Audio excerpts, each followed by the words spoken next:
Hi. So my student is Josue, and he is in sixth grade, and I would say he is in the intermediate to advanced category, but more so on the intermediate side.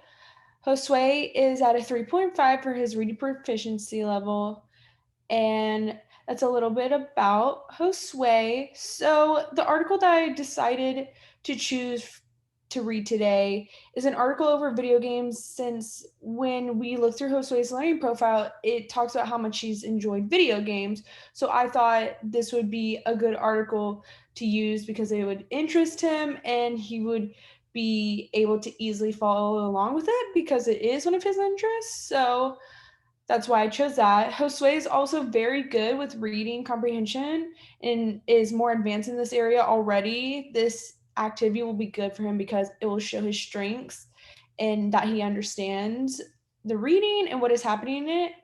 And now I'll go ahead and share my screen and show the article.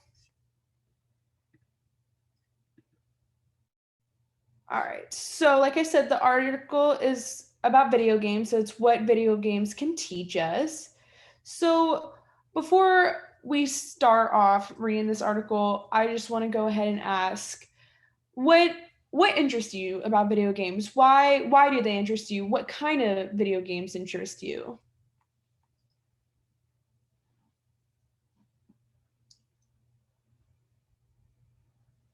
Okay, great. So, you like to just play video games in general, maybe some action ones.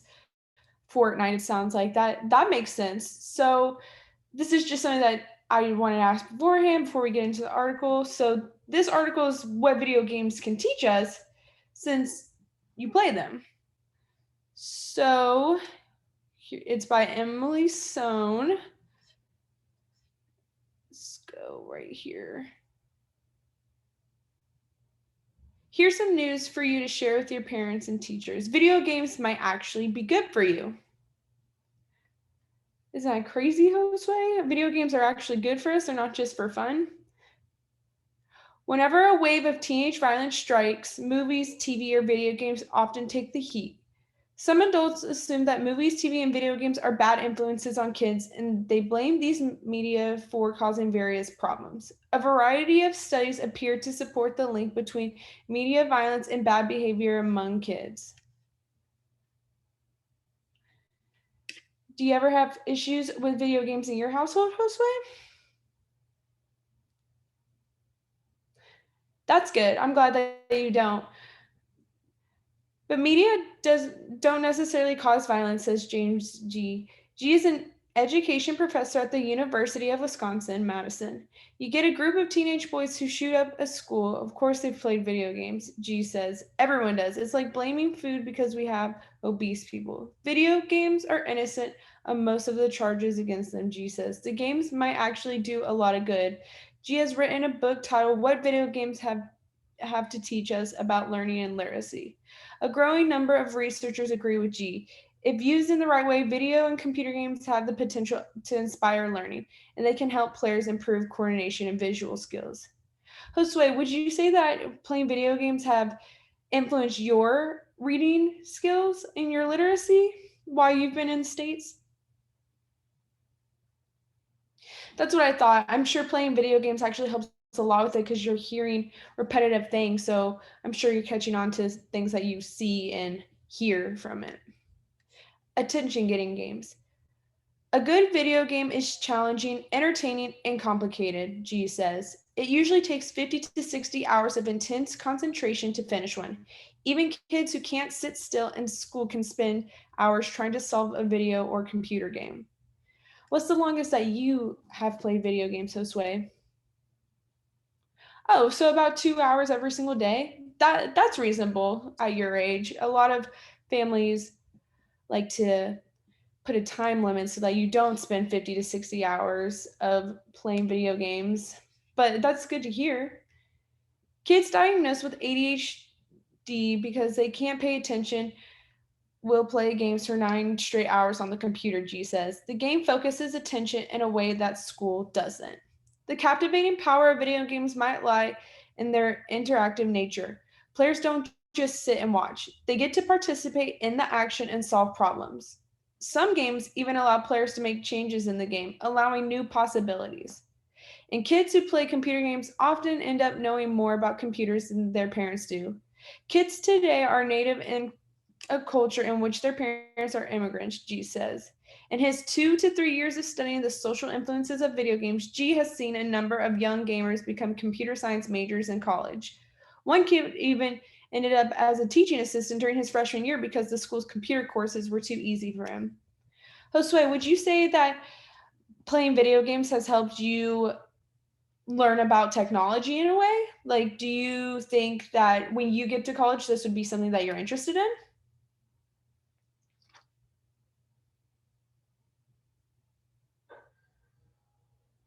That's cool that you think that. I bet playing video games does show you a lot of opportunities that you might want to pursue in the future. So that's really interesting to hear that. Screen reading. Video games can enhance reading skills too. In the game Animal Crossing, for instance, players become characters who live in a town full of animals. Over the course of the game, you can buy a house, travel from town to town, go to museums, and do other ordinary things. All the while, you're writing notes to other players and talking to the animals. Because kids are interested in the game, they often end up reading at a level well above their grade, even if they say they don't like to read. Josue, as you can see, since you like video games, you actually are a more advanced reader and you're very good at comprehending. So, do you think that video games have helped strengthen this? A little bit, I think so. I think that maybe playing video games has strengthened it.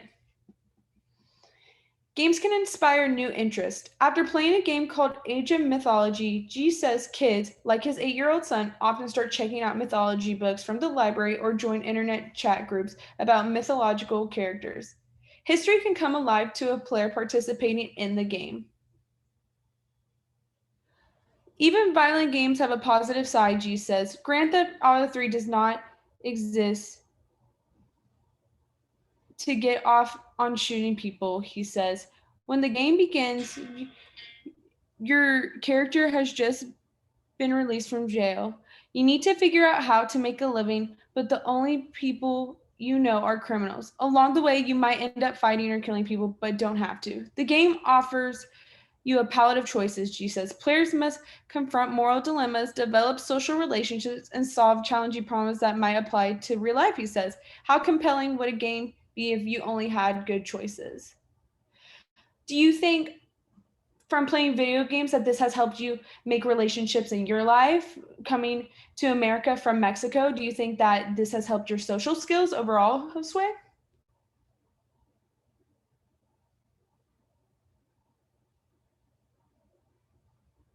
Yeah, that's what I thought too. I think that it helped improve your skills.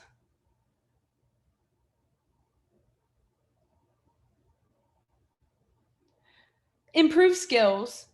Video games might also help improve visual skills. That was what researchers from the University of Rochester in New York recently found. In the study, frequent game players between the ages of 18 and 23 were better at monitoring what was happening around them than those who didn't play as often or didn't play at all. They could keep track of more objects at a time, and they were faster at picking out objects from cluttered environment. Above and beyond the fact that action video games can be beneficial, says Rochester neuroscientist Daphne Baliver, our findings are surprising because they show that the learning induced by video game playing occurs quite fast and generalizes outside gaming experience. The research might lead to better ways to train soldiers or treat people with attention problems, the researchers say, though they caution against taking that point too far. Says Baliver, we're certainly don't mean to convoy the message that kids can play video games instead of doing their homework. If G gets his way, though teachers might someday start incorporating computer games into their assignments, already scientists in the military use computer games to help simulate certain situations for research or training, he says. Why shouldn't schools do the same? Kids are beginning to see school as really out of step with culture, G says. Making computer technology part of the learning experience can change that all.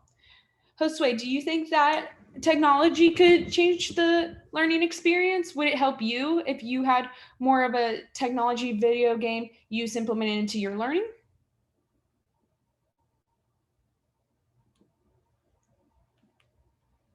That's what I thought also. I think that technology can be implemented really well and help you actually become a better reader and writer using technology because I think it'll engage you more.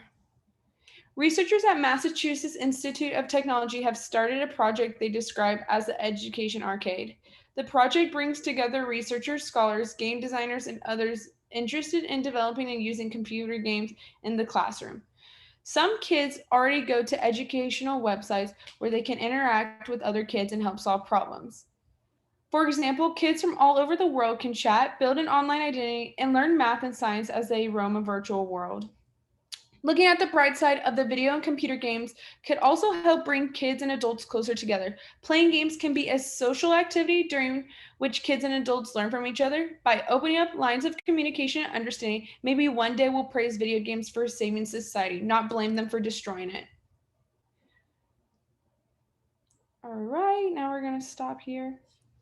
After reading this article, Josue, what can you infer from it? What did you gain from this?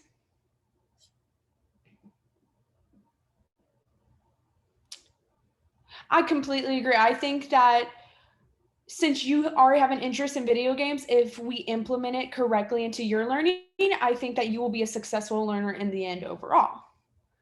All right, well, that was the read aloud for today. You did a very good job, Josue, and we'll do another one soon. Bye.